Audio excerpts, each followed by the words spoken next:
Hi guys, I am Ganesh Sinha. Good morning all of you. आज के session में हम बात करेंगे डेप्रिसिएशन। डेप्रिसिएशन क्या है उसके बारे में देखिए।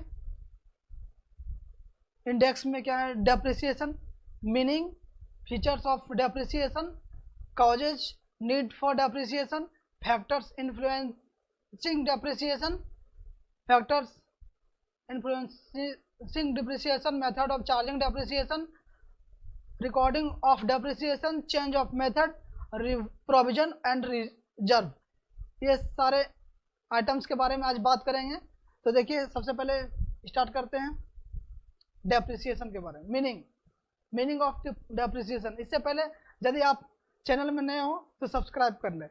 Depreciation means a fall in the value of assets because of usage और विथ इफ्लक्स ऑफ टाइम और ड्यू टू ऑब्सोलेंस और एक्सीडेंट। देखिए, डेप्रिसिएशन का अर्थ क्या होता है, डेप्रिसिएशन क्या है? तो डेप्रिसिएशन मतलब होता है जो एसेट्स का वैल्यू कम हो जाना। जैसे पहले एसेट्स खरीदे थे, 4 साल हो गया तो उस एसेट्स का दाम तो उतना ही नहीं होगा, उस एसेट्स का दाम तो कम हो जाएगा, उसका वैल्यू कम हो जाएगा।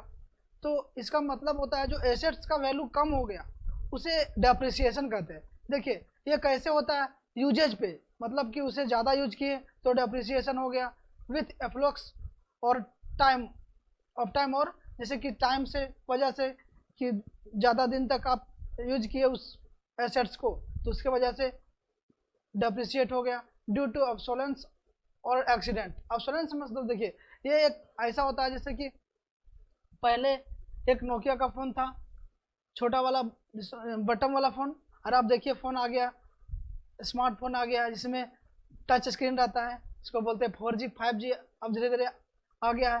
तो यहाँ पे ऑब्सोलेंस का मतलब ये हुआ कि पहले वो चलता था बट अब उसका कोई यूज नहीं है, अब नया वैरायटी का चीज़ आ गया है तो उसका यूज हो रहा है। एक्सीडेंट से भी कुछ डेप्रिसिएशन होता है, जैसे कि रोड एक्सीडेंट हो गया, फायर हो गया जिससे आग लग जाता है, कभी अर्थक्वेक हो जाता है, तो इसके वजह से डेप्रिसिएशन होता है। ठीक है, देखिए यहाँ पे depreciation is defined as the gradually and permanent diminution in the value of assets due to wear and tear, use और एब्यूज और इफ्लक्स ऑफ टाइम। यहाँ पे देखिए डेप्रिसिएशन क्या होता है कि समय के साथ बीतता है। जैसे मान लीजिए बहुत दिन तक आप उस एसेट्स को यूज कर रहे हैं तो वहाँ पे उस एसेट्स का वैल्यू कम हो जाएगा तो उसे डेप्रिसिएशन कहेंगे। इफ्लक्स ऑफ टाइम मतलब कि उसका एक टाइम फिक्स रहता है कि 10 साल तक वो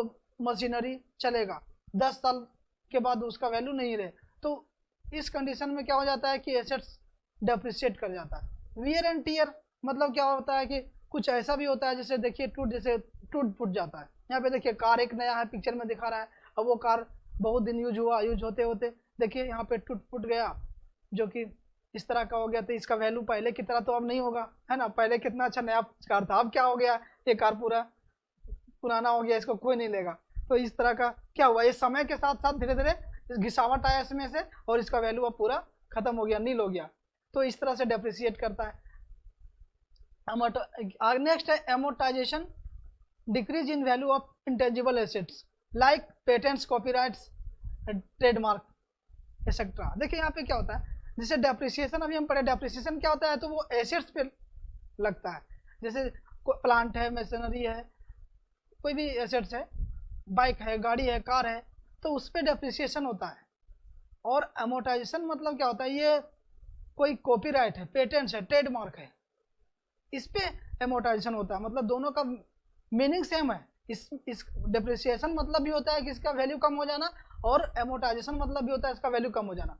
बट डेप्रिसिएशन का वैल्यू कब कम होता है, एसेट्स पे ये लागू होता है, लेकिन एमोर्टाइजेशन जो होता है वो इंटेंजिबल एसेट्स पे, मतलब जिसे हम देख नहीं सकते, जैसे पेटेंट्स हो गया, कॉपीराइट हो गया, मतलब कि कोई भी कंपनी का कॉपीराइट हो गया जो चल रही है।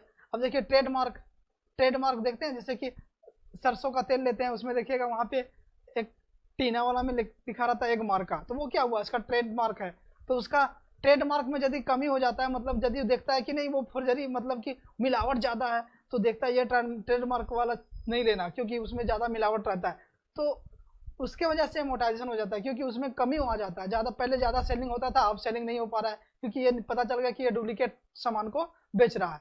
तो यहाँ पे ट्रेडमार्क, कॉपीराइट, पेटेंट्स, इस पे जब गिरावट आती है तो उसे बोलते हैं एमोर्टाइजेशन, और एसेट्स पे यदि गिरावट आती है तो उसे बोलते हैं depreciation.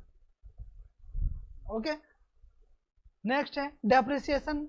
Business is established for an indefinite period. देखिए बिजनेस जो होता है ना वो इंडिफिनिट पीरियड के लिए तैयार किया जाता है। जैसे मान लीजिए आप ही बिजनेस को चला रहे हैं, बिजनेस स्टार्ट कर रहे हैं, तो आप तो सोचे होंगे कि नहीं बिजनेस तो ज़्यादा लंबे समय तक चले, मेरा बिजनेस यदि अच्छा खासा हो जाए तो बहुत अच्छा ज़्यादा सेलिंग हो जाएगा, मेरा बिजनेस पूरा प्रमोट हो जाएगा, तो बहुत लंबे समय तक चलेगा, हम कर रहे हैं, मेरा रिप्रेजेंटेटिव जो कोई आएगा वो भी चलाएगा। तो यही सोच करके कोई चलाता है बिजनेस, ये थोड़ा ना कि शॉर्ट टाइम के लिए बिजनेस चला रहे हैं, ऐसा नहीं होता है ना। तो यहाँ पे देखिए fixed asset are there for acquired for its use. देखिए बिजनेस को चलाने के लिए फिक्स्ड एसेट्स हम परचेज करते हैं। Increase the earning capacity of business. Business का अर्निंग कैपेसिटी को बढ़ाने के लिए उसमें तरह तरह के एसेट्स रखते हैं, मशीनरी हो गया, प्लांट हो गया, कुछ भी जितने सारे बिजनेस से रिलेटेड रहता है वो सब चीज़ को परचेज करते हैं। तो वो सब में तो धीरे धीरे कमी आएगा, क्योंकि आप उसको यूज कर रहे हैं ना। तो यूज कोई भी चीज़ को आप यूज कर, जैसे मान लीजिए ये शर्ट है ना, अब ये शर्ट को देखिए नया के समय में कैसा था, धीरे धीरे पुराना हो रहा है, तो ज़्यादा यूज कर रहे हैं तो धीरे धीरे इसमें डेप्रिसिएशन हो गया। एक दिन ऐसा समय आएगा कि ये शर्ट पहनने के लायक नहीं रहेगा, तब क्योंकि समय के अनुसार सब धीरे धीरे वो डेप्रिशिएट होता है, वो चेंज होता है ना। तो यहाँ पे देखिए these are constantly use in business. ये सब जो एसेट्स जो आप परचेज कर रहे हैं, डेप्रिसिएशन सॉरी एसेट्स परचेज कर रहे हैं बिजनेस स्टैब्लिश करने के लिए, तो वो क्या होता है कॉन्स्टेंटली यूज होता है, मतलब कि वो कंटिन्यूअस यूज होता है। The assets loss their value gradually due to constant, मतलब जो कंटिन्यूअस यूज के करते हैं तो उससे क्या होता है एसेट्स का वैल्यू जो होता है ना वो डिक्रीज कर जाता है। The decrease in value of assets is known as depreciation. जो एसेट्स का डिक्रीज वैल्यू होता है ना वो डेप्रिसिएशन के नाम से जाना जाता है। मतलब साधारण शब्दों में हम कह सकते हैं कि एसेट्स का घट जाना है ना, एसेट्स का वैल्यू घट जाना ये डिप्रिसिएशन है ना। देखिए depreciation is charge on all fixed asset except land. देखिए यहाँ पे क्या होता है कि जितने भी सारे फिक्स्ड एसेट्स होते हैं ना सभी में डेप्रिसिएशन चार्ज होगा, सिर्फ लैंड को छोड़ करके। देखिए लैंड को क्यों छोड़ेंगे, देखिए यहाँ पे फिगर में दिया हुआ है, फिगर में क्या दिया हुआ है कि कार एक है ना, तो कार का वैल्यू डिक्रीज होगा। मान लीजिए आप बहुत अच्छे कार खरीद लेते हैं, मर्सिडीज खरीद लेते हैं, BMW खरीद लेते हैं, लेकिन अब वो अभी उसका प्राइस ये है, तब उसका प्राइस में तो कुछ तो कमी आएगा ना। क्या जितना परचेज में आप किए थे, मतलब जितना अमाउंट में परचेज किए थे उतना अमाउंट में तो बेच नहीं सकते, कुछ तो कम होगा ना। बट यहाँ पे ध्यान दीजिए लैंड के बारे में। तो लैंड आप यदि 5 लाख का कोई ज़मीन खरीदते हैं तो आप जब 2 साल बाद 4 साल बाद बेचिएगा तो 5 लाख आपको नहीं मिलने वाला है। हाँ मिलेगा 10 लाख 15 लाख 12 लाख, मतलब उसका वैल्यू जो है ना इंक्रीज होगा, डिक्रीज नहीं होगा। लेकिन यदि आप एक बुलेट खरीद लेते हैं, एक गाड़ी कार खरीद लेते हैं और उसको 2 साल 3 साल बाद बेचिएगा तो आप जितने प्राइस में आप खरीदे थे ना, परचेज किए थे ना, उतना प्राइस आपको नहीं मिलने वाला, उससे कम ही मिलेगा, क्योंकि उसका वैल्यू डिप्रिशिएट होता है ना, और लैंड का वैल्यू डिप्रिशिएट नहीं होता है। देखिए the reason is that unlike other fixed assets like machinery and furniture land does not have a finite economic life. देखिए ये सब जैसे अभी बताया अभी हम एसेट्स के बारे में, एसेट्स है, मशीनरी है, फर्नीचर है। कोई भी मशीन आप खरीद लेते हैं, जैसे जनरेटर खरीद लिए सपोज दैट, तो जनरेटर एक मशीन है। अब उस जनरेटर को आप जितना में परचेज किए थे, देखिए उसको चला रहे हैं, उसका लाइफ 10 साल 15 साल है, अब उसको आप यूज कर रहे हैं है ना। उसके बाद क्या होगा कि उसमें घिसावट हो जाता है, डेप्रिसिएशन हो जाता है। जब इसको आप सेल करिएगा ना तो उसका प्राइस जितना में आप परचेज किए थे उतना आपको नहीं मिलेगा, कम मिलेगा। सपोज दैट एक फ़ोन ही हम खरीदते हैं है ना, वो फ़ोन आप खरीद लिया, फ़ोन को 2 साल बाद बेचिए, आपको उतना में नहीं मिलेगा, क्योंकि वो डेप्रिसिएट हो गया ना, पुराना हो चुका है। लेकिन आप कोई ज़मीन ले लिए तो आपका ज़्यादा पैसा मिलेगा, इसलिए ज़मीन लीजिए, अच्छा से ज़्यादा लीजिए, देखिए आपको ज़्यादा बेनिफिट होने वाला है ना। देखिए नेक्स्ट है क्या, जस्ट फॉर नॉलेज।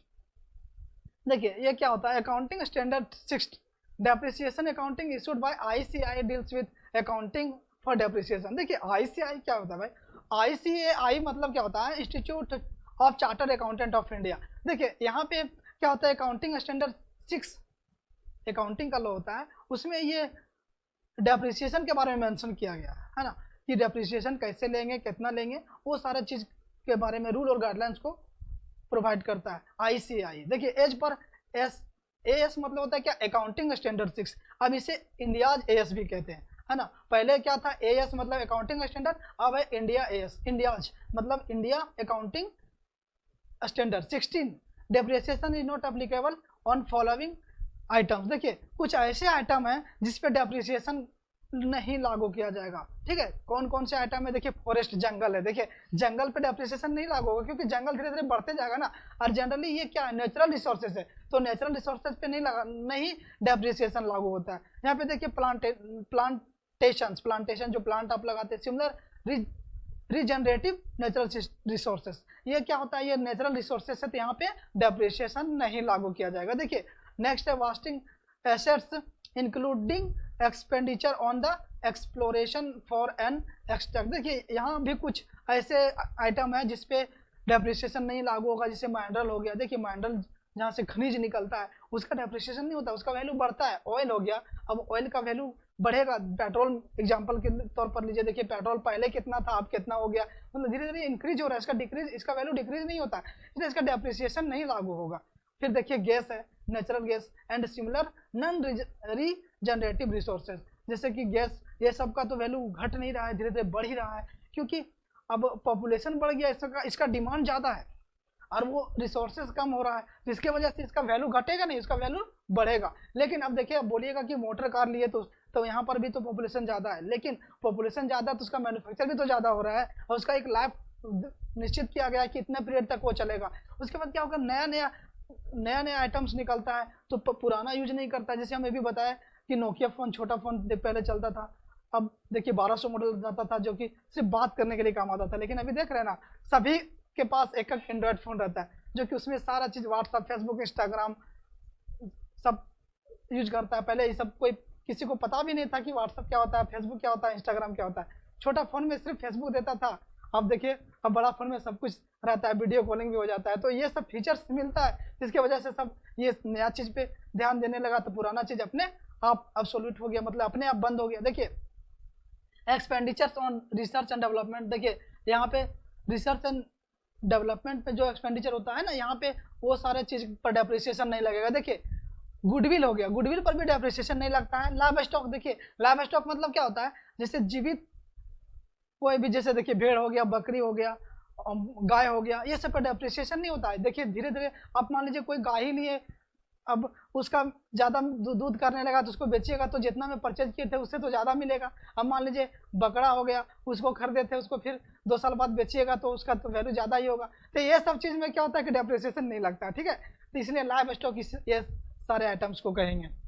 अब देखिए नेक्स्ट है कॉज ऑफ डेप्रिसिएशन। देखिए वेयर एंड टियर, जैसे कि अभी हम बात किए कि वेयर एंड टियर क्या होता है भाई, तो ये डेप्रिसिएशन, जैसे कोई भी सामान है, कोई भी एसेट्स है तो टूट फूट जाता है ना, बहुत समय हो गया तो अपने आप टूटने फूटने लगा। देखिए आप पिक्चर में देख रहे होंगे, यहाँ पे पहले देखिए घर किस तरह था, अब देखिए घर क्या हो गया, टूट फूट करके ऐसा हो गया। तो इसका तो वैल्यू तो पूरा उसके मुताबिक तो नहीं मिलने वाला है, उसका वैल्यू देखिए 50 लाख होगा तो इसका 5 लाख मिल जाए तो बहुत ज़्यादा है, क्योंकि घर तो पूरा टूटा हुआ है। देखिए आगे क्या है, wear and tear means deterioration. देखिए वियर एंड टियर का मतलब क्या होता है, टूट फूट कर खराब हो जाना, ठीक है। वियर एंड टियर मतलब टूट फूट जाना और डेटोरिएशन मतलब होता है खराब हो जाना। And the consequent diminishing in assets value arising from its use in business operation for earning revenue. देखिए ये क्या होता है कि आप बिजनेस को चला रहे हैं ना, तो उसके लिए आप तरह तरह के मशीनरी रखे हैं, लेकिन वो बहुत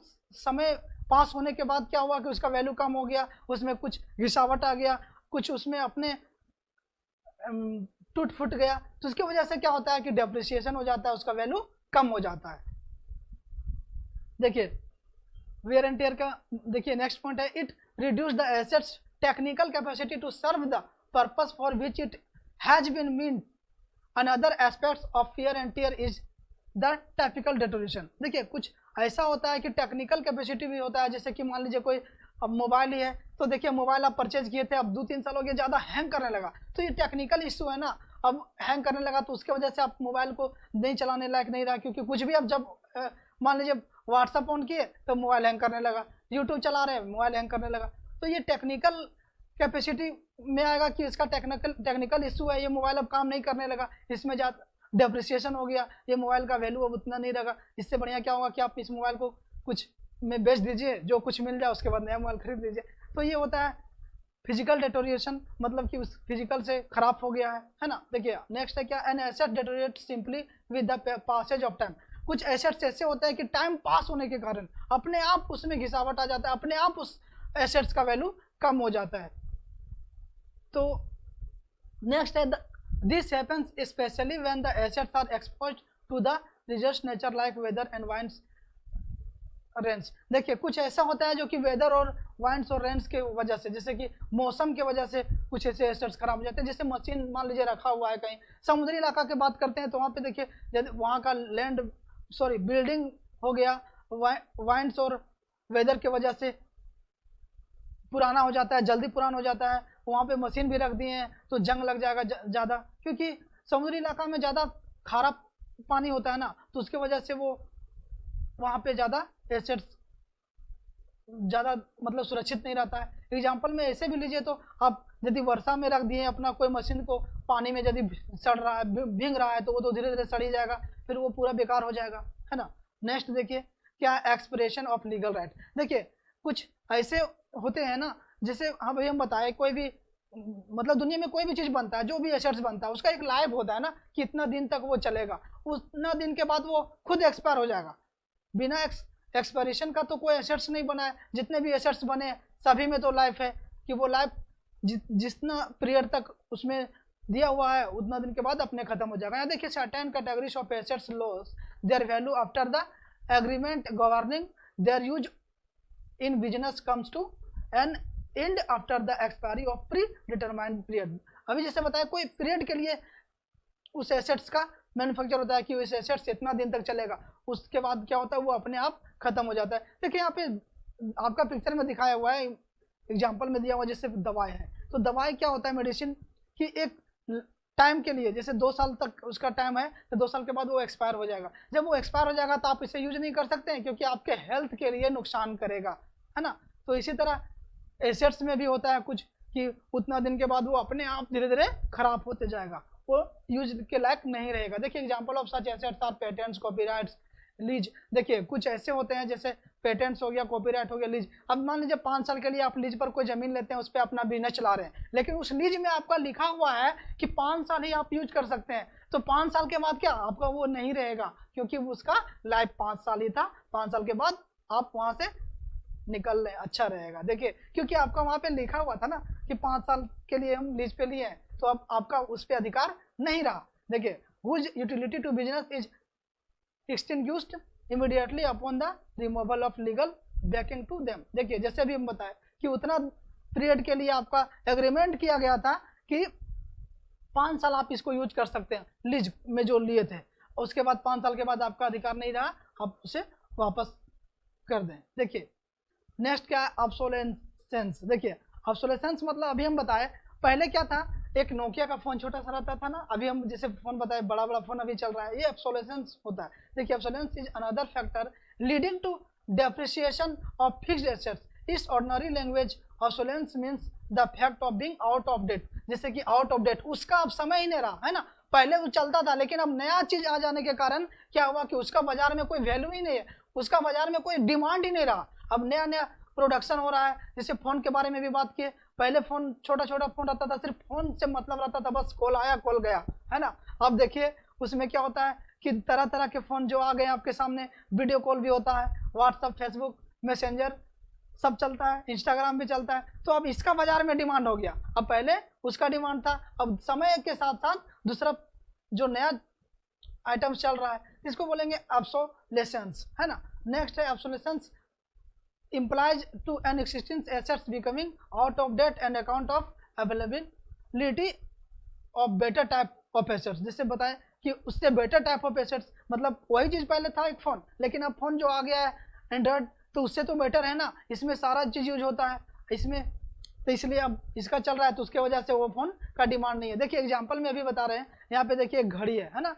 देखिए पहले घड़ी ये चल रहा था, अब देखिए नया मार्केट में आ गया। देखिए अब कुछ दिन में देखिएगा ये घड़ी सबके पास रहेगा, क्योंकि ये क्या हो रहा है, ये समय के अनुसार चेंज हो रहा है। पहले इसका यूज ज्यादा था, लेकिन अब इसका यूज ज्यादा हो रहा है, है ना, टेक्निक यहाँ पे लिखा हुआ है, it arises from such factor as technological change, improvement in production method. अब देखिए टेक्नोलॉजिकल चेंज है ये, है ना, change in market demand for the product और service output of the assets, legal और अदर डिस्क्रिप्शन। देखिए अब क्या हुआ है कि यहाँ पे जो मार्केट का डिमांड है ना, पहले मार्केट का डिमांड ये था, लेकिन अब नया चीज आया, कुछ नया एडिशन लेकर के आया है, इसकी वजह से अब देखिए मार्केट में ये चल रहा है धीरे धीरे, अब ये घड़ी भी बंद हो जाएगा, है ना।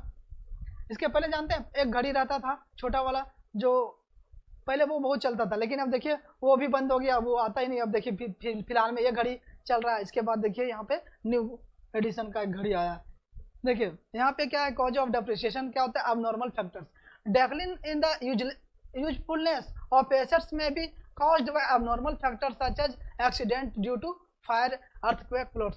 देखिए कुछ ऐसे फैक्टर होता है ना, उसकी वजह से डेप्रिसिएशन होता है। जैसे देखिए अब आग लग जाता है, जैसे देखिए यहाँ पे इमेज में दिखा रहे हैं कि गाड़ी में, कार में आग लग गया, आग लगने की वजह से पूरा ये कार पूरा का पूरा बर्बाद हो गया। अब क्या इसका वैल्यू मिलेगा? नहीं मिलेगा, क्योंकि इसमें कुछ रहा ही ना, नहीं रहा। अब कुछ ऐसा होता है कि अर्थक्वेक होता है, कंपन की वजह से बड़े बड़े बिल्डिंग जो होता है वो भी गिर जाता है, तो उसका भी वैल्यू खत्म हो गया। अब बाढ़ आ जाता है, वहाँ उसमें बहुत सारा मशीनरी, बहुत सारा गाड़ी ट्रक बह जाए, तो वहाँ पर वो भी तो खत्म है ना, डेप्रिसिएशन में आ गया, क्योंकि जितना था उसका कोई वैल्यू ही नहीं रहा, वो तो मिला ही नहीं, है ना। Accidental loss is permanent but not continuing और ग्रेजुअल। देखिए ये क्या होता है, एक्सीडेंटल लॉस तो होता है, लेकिन ये कंटिन्यू नहीं है कि हमेशा ही होगा, कभी कभी हो जाता है ना। For example a car which has been repaired after an accident will not fetch the same price in the market even if it has not been used. जैसे देखिए अभी कार जो एक्सीडेंट हो गया, आग लग गया कार में, है ना, फायर की वजह से एक्सीडेंट हो गया। अब जब इस कार को हम फिर से रिपेयर करते हैं और इसको बेचते हैं जाके मार्केट में, तो क्या पहले जिस तरह था इसका प्राइस उस तरह मिलेगा? कभी नहीं मिलेगा, क्योंकि ये कार तो रिपेयर किया हुआ ना। नया कार और पुराना कार में तो पता नहीं चलेगा। क्या आप किसी को ठग नहीं सकते कि वो नया कार इसको बेच देंगे? ऐसा नहीं होगा, क्योंकि इस कार का वैल्यू डिप्रिशिएट कर गया, इसका कार का वैल्यू कम हो गया। ठीक है, देखिए अब नेक्स्ट है पासेज ऑफ टाइम। अभी हम बताया कि कुछ ऐसा होता है जो कि टाइम पास होने की वजह से, बहुत दिन आप इसको यूज किए तो उसके वजह से वो ऑटोमेटिक अपने आप उसमें गिरावट आ गया। देखिए पहले कार आप नया लिए थे तो इस तरह था, लेकिन इसको चलाते चलाते चलाते चलाते देखिए कबाड़ी कर दिए। अब इस कार को बेचिएगा तो क्या वो कार उतना में मिलेगा? नहीं मिलेगा। देखिए यहाँ पे दिया हुआ some assets decrease in value merely because of passage of time, मतलब कि टाइम पास की वजह से क्या होता है कि कुछ एसेट्स का वैल्यू कम हो जाता है। देखिए नेक्स्ट है matching and cost of revenue, है ना। देखिए यहाँ पे क्या है, नीड फॉर डेप्रिसिएशन, मतलब डेप्रिसिएशन की आवश्यकता, है ना।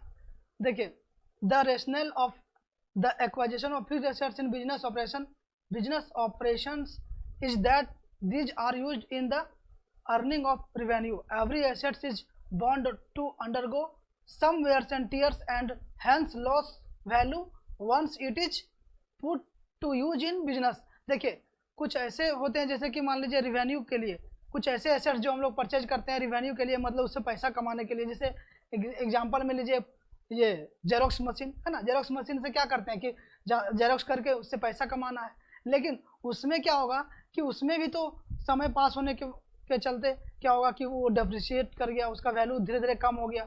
तो ये उसको ये पता लगाना जरूरी है, उसका डिप्रिसिएशन निकालना जरूरी है कि इसका वैल्यू अब कितना रहा।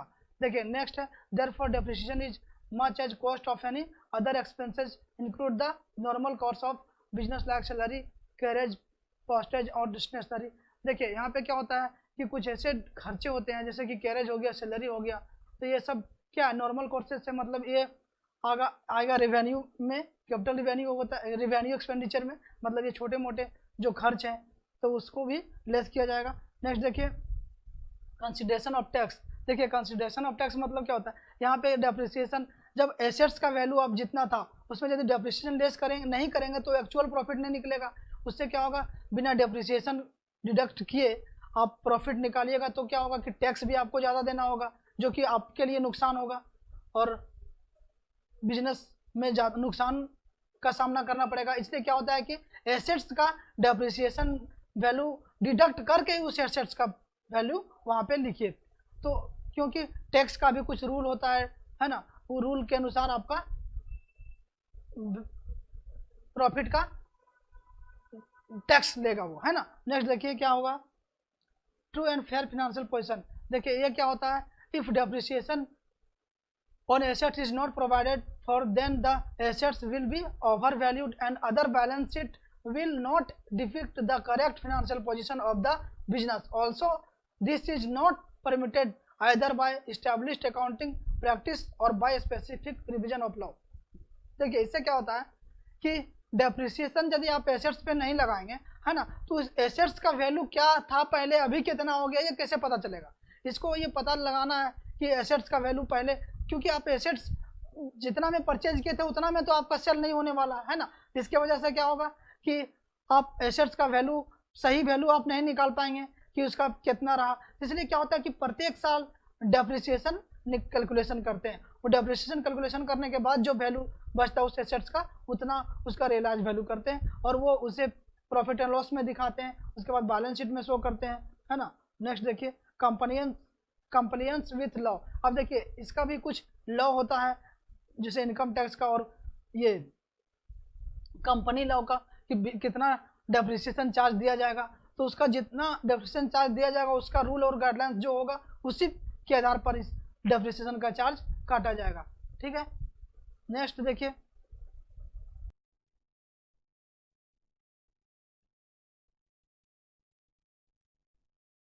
बनाएंगे।